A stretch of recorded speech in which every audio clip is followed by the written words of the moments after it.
दोस्तों, एक गांव में एक सफल व्यापारी रहता था। उसके पास एक अच्छी बड़ी दुकान थी और आमदनी भी इतनी थी। गांव में सबसे ज्यादा अमीर वही था। हर आदमी उससे अच्छे से बात करता और वो लोगों की बहुत मदद भी करता। वो दिन रात मेहनत और बाकी समय में पूजा पाठ भी करता।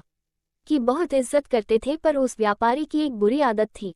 वो जल्दी गुस्से में आकर लोगों से बुरा भला कह देता था, जिससे गांव के बहुत से लोग उससे नाराज रहते। और जब वह नाराज लोगों को मनाने जाता और वो लोग नहीं मानते तो उसको और गुस्सा आता और वह और बुरा भला कह देता और फिर बाद में व्यापारी को बहुत बुरा लगता।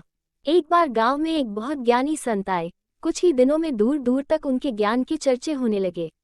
जब ये बात व्यापारी तक पहुंची तो वो दौड़कर संत से मिलने पहुंचा।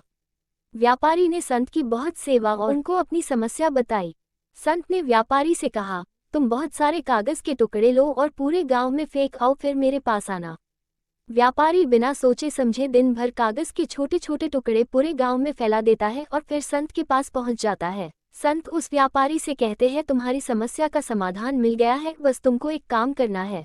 तुम जाकर उन सभी कागज के टुकड़ों को इकट्ठा करके यहाँ ले आओ।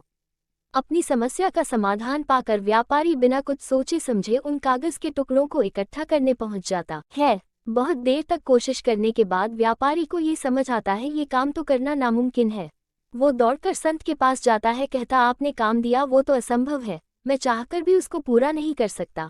संत मुस्कुराते हैं और कहते हैं, बेटा, मैं भी यही कहना चाहता हूँ, किसी को कहे अपशब्द वापस नहीं लिए जा सकते हैं, इसलिए हमें हमेशा सोच समझकर बोलना चाहिए। आज के बाद तुम ये बात अपने मन में अच्छे से बिठा लो, चाहे कुछ भी हो जाए तुमको किसी को अपशब्द नहीं बोलना है। संत से प्राप्त इस ज्ञान से व्यापारी की आंखें खुल जाती है और वह दोबारा जब भी किसी को गुस्से में कुछ बोलने वाला रहता है उसको कागज के टुकड़ों का उदाहरण याद आ जाता है।